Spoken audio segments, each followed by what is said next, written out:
Muy bien, jóvenes. El día de hoy vamos a hacer la cuarta clase de la segunda fase de instrucción médica básica. Corresponde a atención primaria de fracturas, esguinces y luxaciones. Primero vamos a revisar un poco lo que es fracturas, la interrupción de la continuidad ósea o cartilaginosa. Esta se produce cuando hay un trauma de intensidad mayor a la que soporta un hueso sano. Como podemos ver en estas imágenes de radiografías, ¿no? Es evidente la disolución de la continuidad del hueso sano. Las fracturas por insuficiencia o patológicas, tenemos que un poco identificar también este tipo de fracturas, ya que aparecen como consecuencia de un traumatismo de baja intensidad, pero se llega a una fractura debido a que el hueso ya tiene una alteración patológica previa. En general pueden ser causados por osteoporosis, osteomalacia o osteogénesis imperfecta. En el caso de las lesiones locales, pueden ser también por neoplasias, lesiones tumorales o pseudotumorales, como vemos acá en la radiografía, que se evidencia y hay una lesión previa en el hueso, por lo tanto un traumatismo leve pues sí va a provocar una fractura que no está en proporción a la fractura que provocaría el mismo traumatismo o a la lesión que provocaría el mismo traumatismo. En la clínica son 4 pilares básicos que tenemos que ver en una fractura. Va a haber dolor, va a haber impotencia funcional, va a haber tumefacción y va a haber evidente deformidad en el miembro. El diagnóstico es básicamente con radiografías. El diagnóstico es radiológico. Quiere decir que nosotros, para descartar si es o no una fractura, pues tenemos que tener nuestra radiografía, ¿no? De perfil y de frente para poder valorar el nivel de la fractura. La consolidación. Esta consolidación puede ser directa, cortical o primaria. Debe existir una reducción anatómica de la fractura, una alineación del hueso y ausencia práctica de los movimientos. Es decir, se va a provocar una osteosíntesis con placas y tornillos, como vemos acá en esta radiografía. La consolidación indirecta o secundaria, hay cierto grado de movilidad interfragmentaria. Primero hay un impacto y formación del hematoma, existe una señalización, acá vemos la formación del hematoma. En segundo lugar, existe una formación del callo óseo, duro, periférico, blando, cartilaginoso central. Acá estamos viendo que ya está empezando la formación del callo de la fractura. En tercer lugar, tenemos la osificación del callo en 2 semanas por acción osteoclástica y osteoblástica. Ya se está osificando este callo. Hay invasión vascular en el mismo. Y finalmente la remodelación a partir del hueso. Empieza esta etapa de remodelación a partir de un hueso fibrilar, ¿no? Acá vamos a tener algunos factores que van a promover o dificultar la osteosíntesis, es decir, el proceso por el cual la fractura se va a consolidar. En el caso de los factores que lo promueve, vamos a ver que es las hormonas como la hormona de crecimiento, esteroides anabolizantes, hormonas tiroideas y calcitonina. En el caso de las vitaminas, la vitamina A y D, factores de crecimiento, factores físicos como el ejercicio, carga controlados, campos electromagnéticos, ultrasonidos de baja frecuencia y el oxígeno hiperbárico. ¿Y quiénes lo dificultan? ¿Quiénes dificultan esta consolidación? Pues algunas enfermedades endocrinológicas como diabetes, déficit de hormona de crecimiento, tratamiento con corticoides, malnutrición, algunos aspectos físicos como distracción, compresión excesivos, interposición de partes blandas, radioterapia, también dificultan la consolidación de la fractura, hipoxia, reducción de vascularidad, infección en la zona, tratamiento con citostáticos y la edad avanzada del paciente.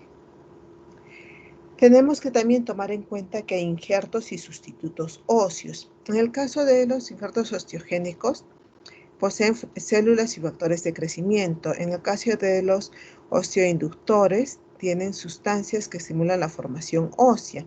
Y el osteoconductor, tejido que facilita la progresiva sustitución por tejido óseo que lo penetra. El autoinjerto puede ser osteogénico, osteoinductor o osteoconductor, mientras que el aloinjerto puede ser osteoconductor. Esto es muy importante, las alteraciones que tenemos en el proceso de consolidación de una fractura. En este proceso vamos a tener dos tipos básicos de alteraciones, las atróficas y las hipertróficas.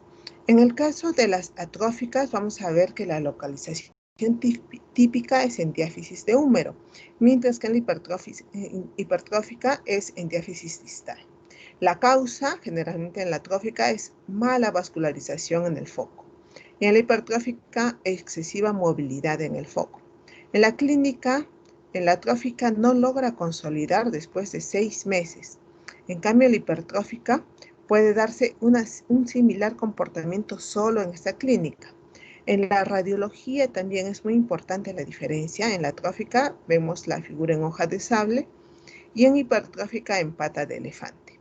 El tratamiento en la atrófica va a ser un injerto óseo vascularizado y osteosíntesis, y en la hipertrófica una estabilización rígida del foco, ¿no? Acá vamos a ver la hoja de sable, es evidente, la pata de elefante, o sea, se ven las diferencias claramente en la radiología. Otra de las complicaciones tenemos son las fracturas abiertas. El foco de la fractura se comunica con el exterior, es decir, de adentro hacia afuera. En el primer grado, los fragmentos óseos ocasionan la herida de adentro hacia afuera, ¿no? Más o menos 1 centímetro. En el segundo grado tenemos un grado moderado de contaminación. Y en el tercer grado ya la herida va a más de 10 centímetros y puede ocurrir de afuera hacia adentro. Acá tenemos 3 subtipos. El A, que el hueso se puede cubrir, el B requiere ya de procedimientos quirúrgicos y el C existe ya lesión vascular. Acá tenemos unas fotografías, unos ejemplos de fracturas desplazadas y vemos que ya ha habido lesión hacia el exterior. Y acá también, ¿no? Unas fotos evidentes de las fracturas expuestas. Y acá también. A ver, el síndrome compartimental. Cuando hay una lesión, un traumatismo, pues también tenemos que descartar que hay un síndrome compartimental. Este ocurre cuando la presión tisular en el interior del compartimiento osteofacial pues aumenta, ¿no? Hasta ocluir la circulación muscular. Esta es una emergencia, hay que tratarlo inmediatamente. Va a haber edema, hematomas, sangrados activos, poca distensibilidad. Puede llegar a haber isquemia y posterior necrosis muscular y nerviosa. Cuando hay una necrosis va a haber una sobreinfección. A ver, esto está mal colocado. Mioglobinuria. Puede llegar a una insuficiencia renal aguda. Y si es crónica puede haber una retracción muscular. Acá vemos que hay un aumento de la presión en este síndrome compartimental. Puede ser traumática, heterogénica en el caso de yesos, por ejemplo, colocados. Pues el tratamiento es una fasciotomía precoz para que libere y disminuya esta presión intracompartimental. Y bueno, puede haber una fase de secuelas, ¿no? Donde hay retracciones importantes por fibrosis y malposiciones articulares con trastornos tróficos y neurológicos lamentables. Entonces acá tenemos un ejemplo de una fasciotomía en síndrome compartimental dorsal de antebrazo, y acá tenemos una lesión posterior, una contractura isquémica de Bowman. La necrosis isquémica o avascular. Acá tenemos un síndrome de dolor regional complejo, de distrofia simpático-refleja, síndrome de Sudeck, y existe alteración del sistema nervioso simpático. Hay una hipersensibilidad local, catecolaminas, exagerada de respuesta del sistema nervioso central. Puede ser aguda, distrófica o atrófica. En el caso de aguda, de 0 a 3 meses, tenemos piel roja, hay un dolor quemante, hay una hiperestesia sudorosa, hay una intolerancia al frío. En una distrófica de 3 a 6 meses, con una piel ya fría, cianótica, media azulada, oscura, hiperestesia cutánea y hay rigidez. Y de 6 a 12 meses, pues ya va a llegar a haber pérdida de vello, de uñas, faneras, pliegues cutáneos y atrofia muscular. En el síndrome de embolia grasa también tenemos que tomarlo en cuenta cuando hay una fractura, un traumatismo.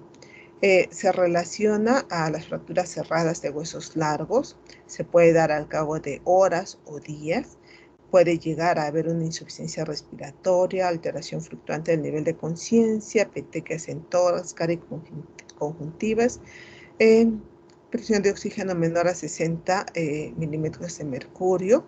En un síndrome de embolia grasa, pues un émbolo grasoso puede llegar al torrente y puede de allí ir a cualquier parte del cuerpo, ¿no? Puede ir, por ejemplo, a los pulmones, puede llegar también a nivel neurológico. En realidad, depende del órgano en el que haya llegado para que dé la diferente sintomatología, ¿no? Entonces tenemos que tener por eso mucho cuidado y lo vamos a ver más adelante en la movilización en el caso de fracturas. La descripción de las fracturas. A ver, puede ser por el trazo de la misma fractura. Podemos tener fracturas en tallo verde, no desplazadas, de trazo simple, trazo complejo, por compresión, por arrancamiento, fracturas impactadas, articulares y fracturas con luxaciones. Vamos a ver cada una de ellas. La fractura en tallo verde. Acá tenemos que, digamos que estas son las menos desplazadas, más estables, más rápida consolidación, interviene o se da en el manguito perióstico, tratamiento habitualmente conservador, usualmente en niños, es una fractura con muy buen pronóstico. Las fracturas de trazo simple, acá como vemos, es una fractura con un solo trazo simple, en la mayoría no hay mucho desplazamiento.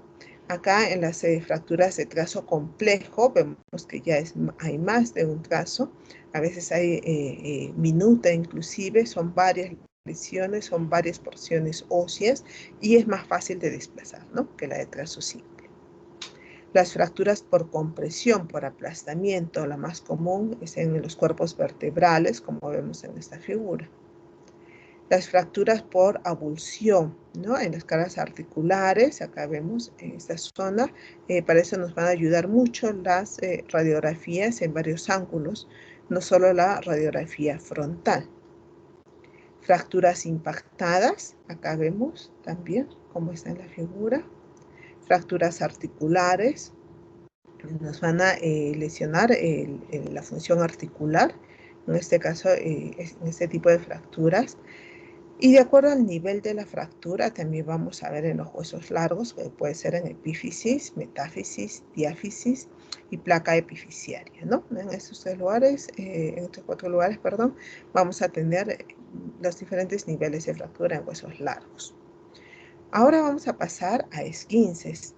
Tenemos que hacer la diferencia porque al inicio en la clínica pues vamos a tener la duda cuándo es una fractura y cuándo es un esguince. El esguince es una lesión articular, se va en articulaciones, se afecta a los ligamentos o cápsulas por un movimiento forzado e indirecto, sin que las superficies articulares pierdan su contacto de modo permanente, ¿no? Entonces, tenemos una clasificación de esguinces en grado 1, leve, 2, moderado y 3, grave. En el grado leve hay un ligero estiramiento, la cápsula y los ligamentos están lesionados. Su curación va de 3 a 4 semanas, no hay pérdida de función significativa. En cambio, en el grado 2 ya hay una rotura parcial de la cápsula y los ligamentos. Generalmente también 3 a 4 semanas, siempre la lesión no haya sido sometida a carga y estiramiento excesivos. Y en el grado 3 o grave ya hay una rotura completa de la cápsula y los ligamentos. Entonces, generalmente es necesaria una operación, una reparación quirúrgica, y se diferencia pues de las luxaciones en que las superficies articulares vuelven a su posición, cosa que no ocurre en las luxaciones que vamos a ver más adelante. Pues acá tenemos unos ejemplos, unos gráficos de esguince de tobillo, que es uno de los más comunes, hinchazón e inflamación en la zona y hematoma en el tobillo, ¿no? Podemos ver acá la diferencia evidente y daño pues de los ligamentos, ¿no? De acuerdo al grado que encontremos en esta lesión de esguince. El diagnóstico lo damos con una exploración viendo el dolor localizado en el ligamento lesionado, hay edema e hipertermia en relación con los reflejos vasomotores, equimosis y hematoma, puede haber derrame articular, hemático, sería un hermartros, se instaura rápidamente después del incidente o líquido sinovial con una presentación un poco más tardía. Los bostezos articulares, que los vamos a ver en la radiografía, debe provocarse con suaves maniobras de estrés. Su aparición en comparación con la extremidad sana constituye un signo de rotura cápsulo-ligamentosa. Esguince, en el caso del diagnóstico también tenemos que ver en el esguince el estudio radiográfico. Una radiografía simple en dos proyecciones, frente y perfil, suele ser normal en las figuras óseas, no va a haber lesión ósea, permite descartar lesiones asociadas como lesiones óseas, radiografía de estrés para distinguir entre el grado 2 y 3 y objetivar la existencia de un nuevo bostezo articular, ¿no? Lo que hemos visto anteriormente, un signo inequívoco de rotura completa de ligamentos. El tratamiento va a depender de la gravedad del esguince, la edad del paciente y el grado de actividad del paciente y la presencia de lesiones óseas. En el grado 1 vamos a tener que debemos aplicar frío local para disminuir la inflamación en la zona, inmovilización muy importante con vendajes elásticos adhesivos y fisioterapia activa posterior. En el grado 2, igual tenemos que tener en cuenta la edad, el grado de actividad del paciente y la presencia de lesión ósea. Inmovilización elástica o con yeso, reducción de la inflamación con antiinflamatorios no esteroideos. En el grado 3 ya vamos a ver que los ligamentos extraarticulares están también lesionados. Valoraremos el tratamiento conservador o quirúrgico. Ligamentos intraarticulares también tenemos que evaluarlos, dado que los intrasinoviales no cicatrizan. Está indicada la cirugía en este caso, utilizando autoinjertos, aloinjertos o sustitutos sintéticos. El tratamiento en general de un esguince va a depender de la lesión y de la articulación involucrada. Básico, tienen que tener reposo, hielo en la zona y compresión, ¿no? Esta es una mnemotecnia: descanso, hielo, compresión y elevación. Ahora vamos a ver lo que son las luxaciones. En el caso de las luxaciones va a haber una pérdida de la relación entre las dos superficies articulares, con rotura parcial o total de la cápsula articular y de algunos de sus ligamentos. Entonces, tenemos que en las luxaciones los mecanismos que la producen pueden ser directos o indirectos, aunque en este tipo de luxaciones suelen ser indirectos. En el caso del sexo, más se da en varones, están más expuestos a traumatismos violentos y la frecuencia, los más comunes son la luxación de hombros, después de codo, cadera, tobillo y mano, ¿no? Hay una pérdida del contacto de las articulaciones. En la luxación de rodilla, acá vemos una figura que es evidente cómo se está moviendo y con lesión de ligamentos, ¿no? La clasificación de las luxaciones. Vamos a tener dos tipos de clasificaciones, por su inestabilidad y por su cronología. Por su inestabilidad, cuando hay una inestabilidad completa y una pérdida total del contacto entre las superficies articulares. La subluxación, hay una pérdida parcial de contacto entre estas superficies. Y la inestabilidad oculta, esta solo se manifiesta o la encontramos cuando forzamos la articulación. Respecto a la cronología, pueden ser recientes, antiguas o recidivantes, cuando son repetidas sin traumatismo importante como causa de la misma, ¿no? La más frecuente es la de hombro. Acá vemos algunos ejemplos que podemos ver la pérdida del contacto articular en esas luxaciones. Acá igualmente es evidente en la radiografía. En las luxaciones de codo, por ejemplo, hay un componente ligamentario, es más resistente en los niños. La luxación más frecuente se encuentra en codo. El tratamiento va a ser manipulación bajo anestesia e inmovilización. El codo de niñera, la subluxación de la cabeza radial, pues se da por esta posición, ¿no? Al traccionar el brazo de los niños, pues sí se puede llegar a tener una luxación, una subluxación en el caso de los niños, a nivel de cabeza radial. Acá tenemos unos ejemplos evidentes de una luxación posterior. Ahí está la radiografía y vemos cómo está la deformidad en el miembro, ¿no? Que es clarísimo. La luxación coxofemoral, acá también vemos cómo está saliendo de la cavidad articular, ¿no? La cabeza femoral. Aquí vemos un ejemplo de tratamiento. Este es un tipo de tratamiento para la luxación femoral. Miren, contracción después de una cirugía para lograr la estabilización del paciente. Luxación de tobillo, vamos a ver evidente la deformación, ¿no? Quizás no está la comparativa. Fractura y luxación. Acá vamos a tener que fractura, pero además también hay luxación. Miren, podemos ver los signos externos, el hematoma, inclusive flictemas, y podemos ver la inflamación evidente en la zona lesionada. El diagnóstico. En las luxaciones va a haber un dolor intenso debido a la distensión de los ligamentos y el desgarro muscular que pueda tener, impotencia funcional. Esa articulación no va a poder trabajar adecuadamente, deformidad evidente, pérdida del relieve normal de la articulación, fijación elástica. El miembro, al intentar movilizar la extremidad afectada, encontramos una resistencia que lo devuelve a la posición inicial. La reducción, que es parte del tratamiento, debe ser rápida. Cuanto más rápida, es más fácil de realizar. Las maniobras deben ser suaves, sin despertar dolor en el paciente.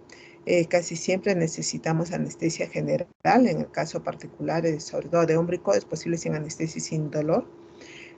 Si bajo anestesia general no se puede reducir por manipulación, pues se necesita que sea quirúrgica la reducción, ¿no? Reducción a cielo abierto. Acá tenemos unos ejemplos de tratamiento, contracción para reducción y volver nuevamente la articulación a su lugar.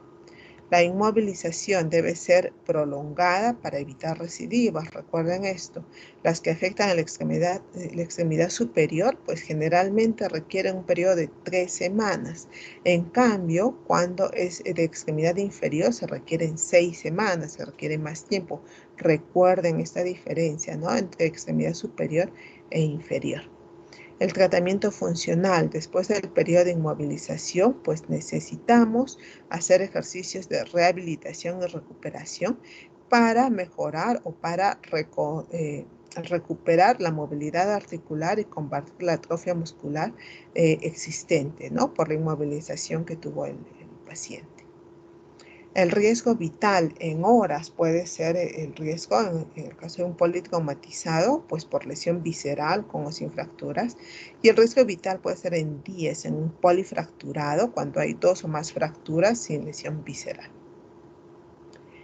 En la atención primaria vamos a ver los pasos a seguir frente a una fractura. Tenemos primero la inspección. Tenemos que nosotros hacer un triaje rápido, aplicar el ABC de toda emergencia, priorizando los daños potenciales para la vida del paciente, detener cualquier sangrado que hubiera, inmovilizar la zona lesionada, pero no intentemos mover la posición de origen, solo inmovilizar en él tal y como lo hemos encontrado, a menos que la circulación esté cortada, ¿no? Ahí sí amerita que tratemos de restablecer la posición original.